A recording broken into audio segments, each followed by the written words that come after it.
Welcome to SciTech Culture with Steve Kern and Ben Warner, where we examine science, technology, and culture in the 21st century. Visit our website at scitechculture.com. Hello and welcome to SciTech Culture. My name is Ben Warner and I'm joined by my good friend and colleague Steve Kern. How are we today, Steve? We're finally getting some sunny weather. I can see sun in the background here, and I can vouch for the fact that there's sun over here too. How's it been going? It's great. It's springtime here, so I'm giving you a bit of a urban springtime here in Australia. Yeah, absolutely. We don't want to give the impression that we're indoors all the time. That's right. Absolutely. All right. As I believe we touched on it as promising, that we would cover it this week. Apple had its September event, the big one for the year, and as usual, they announced new iPhones and a couple of other new products. So we'll spend a bit of time in this episode just talking about the event, and also just where's Apple heading, why does Apple get the type of criticism it does, is it warranted, etc., etc. And we'll go through it in a couple of stages. But first, we'll start with the products themselves. Now, it seemed like it was split into four major categories. I want to touch on the Apple Watch just briefly. Now, they've added LTE to it, which means you can, I guess, does that in theory mean you can take calls on your watch? I don't know, but 4G on your phone, what could be better? Yeah. I still, maybe that adds some functionality, but I don't know about you, Steve. I don't know if you've picked one up recently. I just happened to I was in an Apple store yesterday. I picked one up, and I still was asking myself, why would I spend $500 on this thing? What's that you're saying, Ben? Are you saying something? Look, I don't know.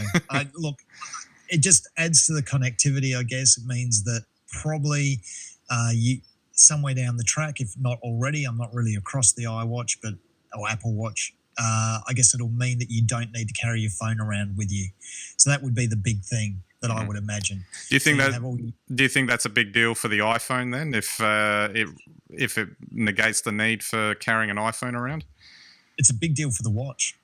Yeah. It's a big deal for the watch, which means, so if you go out for a run, you don't need to take your phone. Yeah. You'd be able to run all your apps and everything, your GPS, purely through the watch. So I think that's a big thing. Although you might have to go for a 30-minute run because that's all the battery time you'll get. I don't know. But yeah, exactly. No longer. But get to a charge point within 35 minutes. So do you think, just purely from phone functionality standpoint, the watch and the phone and the iPhone can coexist, so to speak? Well, my big reason for never having got an Apple Watch in the past would be because you always have to pair it with a phone. So for me, it would probably actually increase the likelihood of me getting an Apple Watch. Yep. Yeah, no, that's fair. That's still highly unlikely. Absolutely. But it's doubled the chance. Yes. From absolutely not to highly unlikely. So maybe 5 revisions later, you might consider one. Yeah, I just don't like a watch that you have to charge all the time. To me, that's not a good watch. Maybe it's tied in with improvements in battery technology, which hasn't really gone anywhere, really, has it? I mean, they've made efficiencies and whatever, but it's still the same. Like the phone obviously only gets a day of charge, for instance. Well, that's right. Now, if it means that the watch can operate, say with your LTE turned off, and maybe get 4 or 5 days charge like that, and it's only a day's charge if you have your LTE on, then I guess that means that there's a trade-off there, which I think would be good. But I'm kind of thinking with LTE, that probably means you need a SIM card. And if you need a SIM card, that's not so good. So maybe it's just back to absolutely not for me. Yeah. I know I won't be purchasing one. All right. We'll just touch briefly on the new Apple TV. And I think the key points here obviously the addition of 4K was a no-brainer, but I think more than anything else, what was really interesting about the announcement wasn't the actual box itself. It was the fact that, with the exception of Disney, Apple was able to make a deal with all the major Hollywood studios to basically just make a 4K upgrade across all their movies free for everyone. So I have an iTunes library. I don't have to repurchase all of those films in 4K now. They just come as 4K. Well, with the exception of any Disney films I might have in the back catalogue. That I thought was a win across the board, and from a negotiation standpoint, it would put other like Amazon or not YouTube. Yeah, I guess YouTube's got the service too. Any other streaming service would be in a position to negotiate something like that with the studios, because Apple has set that bar there. Yeah, look, absolutely. I agree with you. I think this is a huge win because this is an actual advance in technology. It's not so much the business or marketing side of this. Just think in the past, if you have a Blu-ray, which they did, then you have to go and buy the Blu-ray DVD. Or if you only have a high definition set, and then you have to go and get a 4K set, a monitor, and all these things that are additive. Here for the first time is where technology just allows the upgrade, and you don't have to upgrade any hardware, presuming you already have a 4K monitor. Yeah. And I think that's brilliant. And that to me is what you would expect to see. That is how I guess technological advances should be made. When you consider what people have been through, having to go from a DVD player to a Blu-ray, or go from a cathode ray to probably a plasma screen, which wasn't HD, then go to an HD screen again. I think this sort of thing's fantastic. Yeah. It's just, there's no effort on our behalf to get the upgrade. I think it's great. Apart from spending the $300 on the new Apple TV, which I'm sure they'll be happy about. They'll be happy to take your money on that one. But the thing is it doesn't matter. You're going to upgrade to that at some stage, and that's just going to be standard. So the standard feature is standard. Yeah. If you know what I mean. Yeah, absolutely. Although, product. Sorry. Yeah, no, you're right. All right, then we'll move on. We'll move on to the two iPhones now. We'll start with what is already being called the dull iPhone announcement, the iPhone 8, which a lot of people are saying should have just been called the 7S because it wasn't anything special. And I thought, well, okay, they're milking that iPhone 6 design from 2014. All right, so the iPhone 8 is now the official fourth version of that design. In terms of the shape, I mean, they have changed the back so that it could get wireless charging and all that sort of thing. I mean, we'll get to the criticism aspect a bit later, but I thought that are people missing the point of what the purpose of this phone is? Because they're trying to say, Samsung's coming out with, edge-to-edge displays, and Android is so far advanced with this on, and they're saying, iPhone 8, it's still got bezels, it's still got a chin, it's still got a, all this sort of stuff. They reduced the amount of colors. And I mean, it's just a typical sort of year-on-year upgrade where they, do further refinements and, make it go faster and all of that. It's not, you can't say that it's a crap phone, in other words. It seems like, that it's just not something that, sort of set anyone's world on fire, even though there's a lot of really good functionality in the phone itself. Yeah, well, I think there's a few things to think about here. So they've released an iPhone X and an iPhone 8, which probably should have been called the 7S. But we can be sure of one thing, there's not going to be an iPhone 9. And the next iPhone that comes out will be all new, and it'll be the X1 or X2 or whatever that will be. So really, this is the last model of this generation iPhone, the 8s are. And the X is probably a stepping stone to what comes next. So I would think that the really big iPhone will be next year's. Yeah, and if we Okay. segue into that now, so the iPhone 10, because of the fact that it's so expensive and I guess forward leaning in the technology, I would expect that the iPhone 8 is there because they needed a phone that didn't cost $2,000 to buy, because they needed one that was still within the realm of normalcy, even for Apple's pricing. Honestly, Ben, uh, we might talk about the pricing later, but honestly, like the prices for both those phones are just way too much. Yeah. Uh, the interesting thing about the iPhone 8 and the iPhone X, I think, is I'm not excited by either of them, Mm. but that doesn't mean they're not fantastic or they're not offering something much, much greater. And I thought back to this. I thought back to, the original Mac in 1984 and, Yeah. before that. But, Steve Jobs released the whole calligraphy font. Mm. And for some people, that was a really big deal. And then I can sort of think now, thinking back, it was a big deal because it was exciting. It was so much more exciting than any of the beige boxes. Mm. But reality, what was so great about it? Unless you wanted to type in a different font to Yeah. whatever the standard font was at the time, it was no big deal. But with the benefit of hindsight, it showed you where Mac OS was going. Yeah. I think if you look at the iPhone X, it's kind of at that level. If you're kind of standing back from it, no, it's not very exciting. And, they should have Mm. done more, big deal this, big deal that. I think in 5 years' time, you'll look back, or everyone will look back and say, wow, Yeah. I've got this amazing X5, but I can see where the X was going.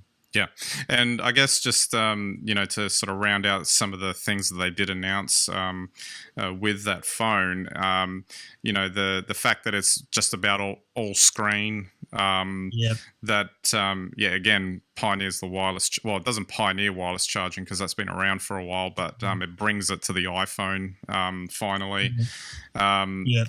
They've made a lot about the Face ID Yep. feature. I guess me personally, I'd want a year of real world field testing before I'm convinced that I'd want to use it. So that's one of the reasons why I wouldn't ever get the first generation of anything like this. And I just it just makes me wonder: is it because you could see that they were going to a full screen device that when they finally did announce it, that it just wasn't special for people? Look, I think people are just too hooked up on the features. Somebody expects someone to drop an ultra thin, transparent piece of plastic Yeah. that when you pick up, it turns into a screen. You can make calls on, you can play games on, and you can do all these amazing things with, and then you just slip it back in your pocket. Yeah. That's the iPhone X in 5 years' time, in 6 years' time. And I think that's what people are missing. The Samsung phone in the immediate sense might have better, more practical features, but they're not actually breaking any ground. I think if you really think about Apple, and I believe this is actually Apple refining its roots. This is Apple actually releasing a Macintosh. Yeah. So the phone that we have today is actually Apple II. Yes. And I believe the iPhone X is actually the Macintosh again, all over again. And it's only a little bit better, or it's got some interesting features. But I think what you'll see is they're going to use that platform you see in the X, and that's going to just blow everyone away in 5 years. So in 5 years, when you pick it up, you'll be going, this is the most amazing phone. Yeah, But absolutely. in the next few years, it's just going to be an evolution to get to the amazing phone. Yeah, absolutely.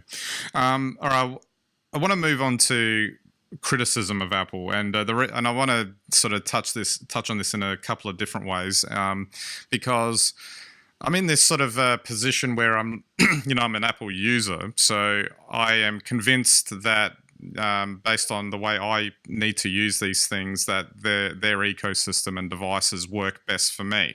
Now, that doesn't mean that I buy into their whole change. We're changing the world. We're making humanity better and all that stuff that they do. I'm not buying into any of that. As far as I'm concerned, if they do start going down a path where it's not working anymore, I'll change. I was on Windows for 15 years, Windows PCs for 15 years. I didn't go to a Mac straight away.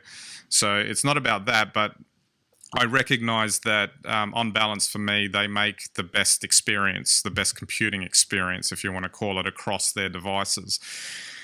And I understand that it's cringeworthy when they get up on stage and do all of that rubbish around. They had that whole thing in the beginning of the keynote about us retail stores are not stores; they're town squares where we bring people together. And it was just the kind of hyperbole that you just want to start throwing up on, really, when you think of it.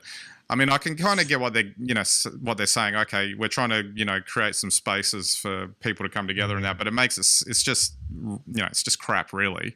There's no other way to put it. But because they do stuff like that, which I don't like, it doesn't necessarily mean that I'm going to sit here and start picking apart and destroying the things about their computing experience that actually maybe don't work 100% or are not the best. So and I'd like to know what you think about this, Steve. There's a particular Windows blogger that I've been following for about 10 years now. He actually is pretty good. He's pretty balanced. He kind of calls things that are good, calls things that are bad, and even on the Microsoft end, he does the same thing. And he's got a real problem with the hubris angle that Apple takes. But I think it's starting, based on the commentary I've been seeing, the way he's responding to these things, it seems like that criticism of that part of it is infecting his descriptions of what the products are. So, for instance, he'll come out and he'll say, because the 7 camera, in his opinion, isn't quite as good as the 6S, he'll say a blanket statement like the iPhone 7 camera is terrible. Now, I think what he's trying to say is it's a disappointment, a big disappointment that a generation later that the camera isn't quite as good as what the previous generation was. And the fact that Apple's going out and saying, we've got the best camera in the world, no, you don't, guys.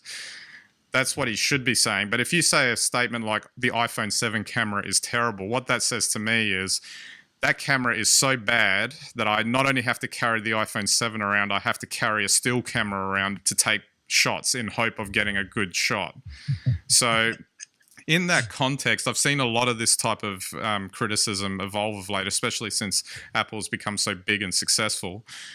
What do you think about that sort of thing? It just seems like it's like you can see why they're getting upset, but it seems like it's not quite right what they're saying.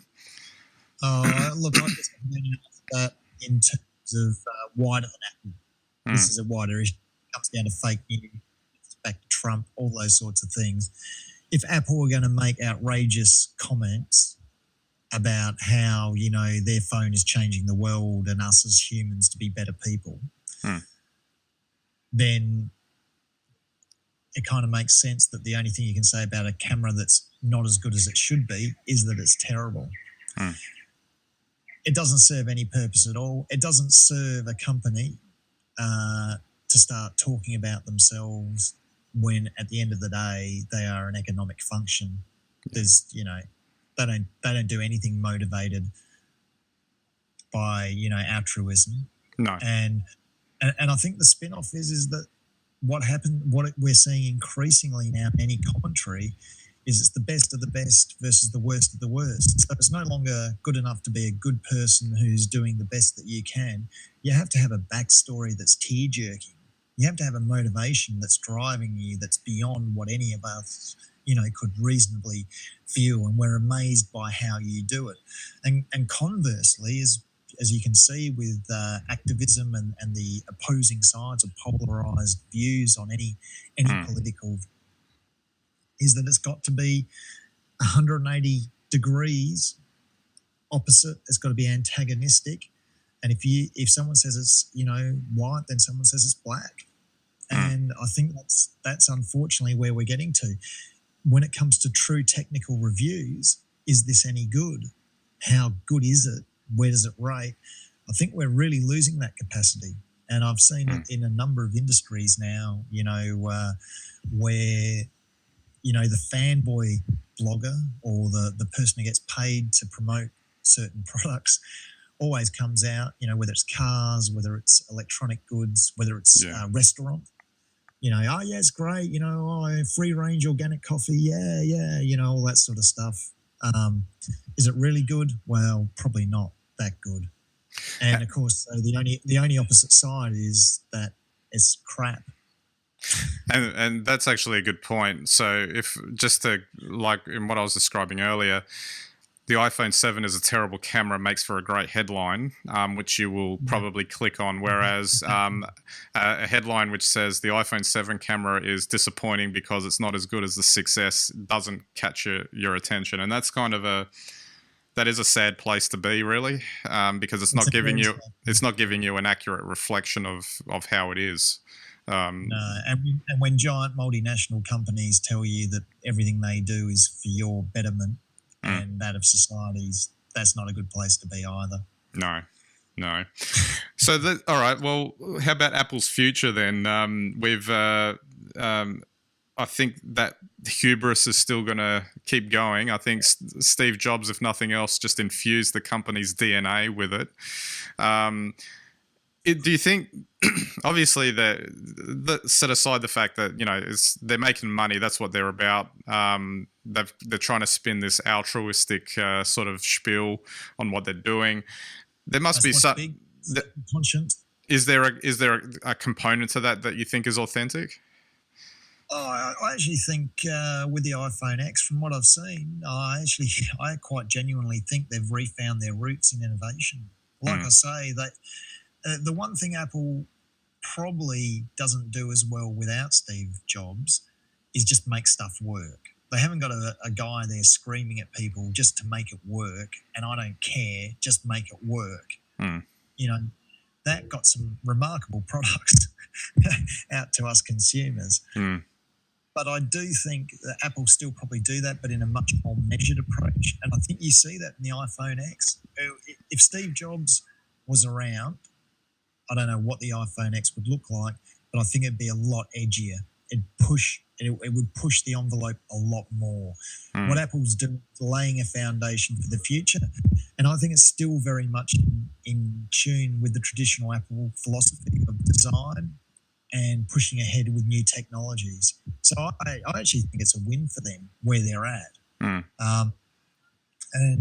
like I say, do I rate the iPhone X as the iPhone X? Probably not. But do I rate it in terms of what it's telling me about where Apple's going? Yeah, very highly. Very highly. And just finally, there's talk about some of the areas that Apple is weak in, such as artificial intelligence, cloud computing, these sorts of things, because they're so focused on the product and the sort of the individual experience.